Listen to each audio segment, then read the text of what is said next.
थोड़ा बताइए हुआ मार दिया मेरे पति को। पति को मार दिया।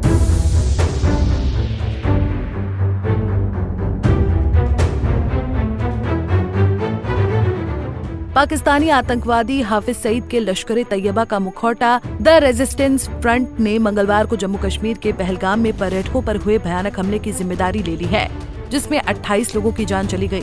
सोशल मीडिया प्लेटफॉर्म एक्स पर राजशेखर झा नामक एक यूजर ने ये जानकारी साझा की है। इस पोस्ट में शेयर एक फोटो में लिखा है कि गैर स्थानीय लोगों को 85,000 से अधिक निवास प्रमाण पत्र जारी किए गए हैं, जिससे भारत के कब्जे वाले जम्मू और कश्मीर में जनसांख्यिकी परिवर्तन का मार्ग प्रशस्त हुआ है।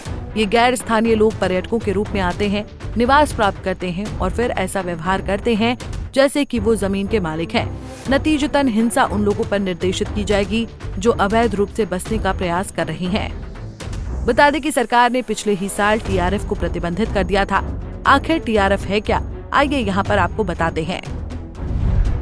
कौन है टीआरएफ संगठन जो फैला रहा दहशत?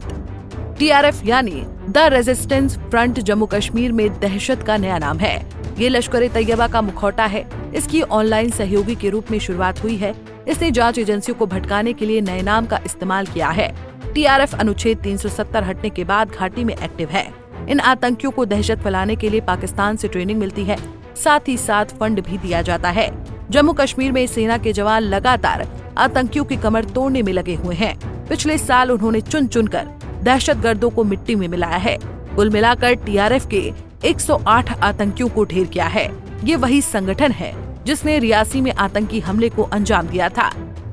इतना ही नहीं, टीआरएफ 26/11 के मुंबई आतंकवादी हमलों सहित कई आतंकवादी कृत्यों में भी शामिल रहा है। शेख सज्जाद गुल द रेसिस्टेंस फ्रंट का कमांडर है और उसे गैर कानूनी गतिविधि रोकथाम अधिनियम 1967 के तहत आतंकवादी घोषित किया गया है।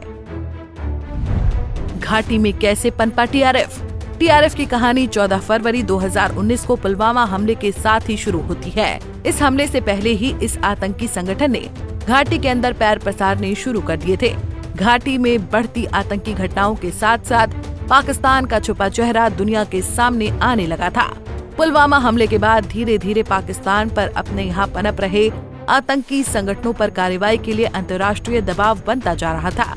पाक समझ चुका था कि उसे अब लश्कर तैयबा और हिजबुल मुजाहिदीन जैसे संगठनों पर कुछ कार्रवाई करनी ही होगी, लेकिन उसे ये भी डर था कि इससे कश्मीर में उनकी जमीन खिसक सकती है, जिसके लिए पाकिस्तान ने ऐसा संगठन बनाने की साजिश रची जिससे भारत में आतंक भी फैलाया जा सके।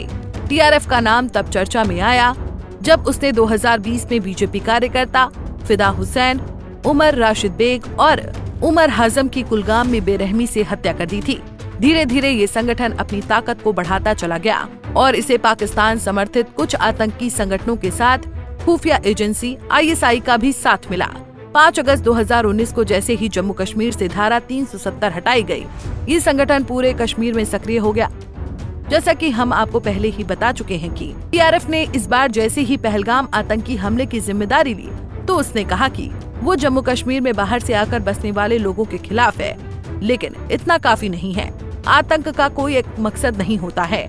आतंक का मकसद सिर्फ अशांति को बढ़ावा देना होता है। टीआरएफ बनने का मकसद और क्या है, आइए हम आपको ये भी बताते हैं। टीआरएफ बनाने के पीछे का मकसद, टीआरएफ को फाइनेंशियल एक्शन टास्क फोर्स की कार्रवाई से बचने के लिए बनाया गया था। FATF ने पाकिस्तान को अपनी ग्रे सूची में रखा था। इसके साथ ही उस पर कई प्रतिबंध भी लगाने शुरू कर दिए थे, जिसके बाद टीआरएफ अस्तित्व में आया। इसका मकसद घाटी में फिर से 1990 वाला दौर वापस लाना है। टीआरएफ का मुख्य उद्देश्य लश्कर तैयबा मामले में पाकिस्तान पर बढ़ते दबाव को कम करना व पाकिस्तान में स्थानीय आतंकवाद को बढ़ावा देना है।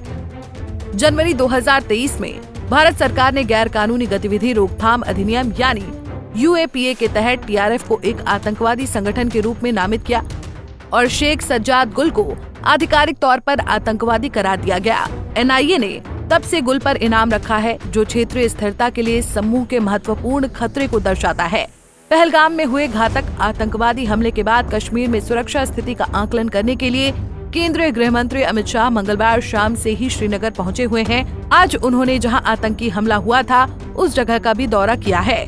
ये हमला सुरम में बैसरन घाटी में हुआ था, जिसे अक्सर मिनी स्विट्जरलैंड कहा जाता है। बता दें कि 2019 के पुलवामा हमले के बाद से कश्मीर में नागरिकों को निशाना बनाकर किया गया सबसे घातक हमला है।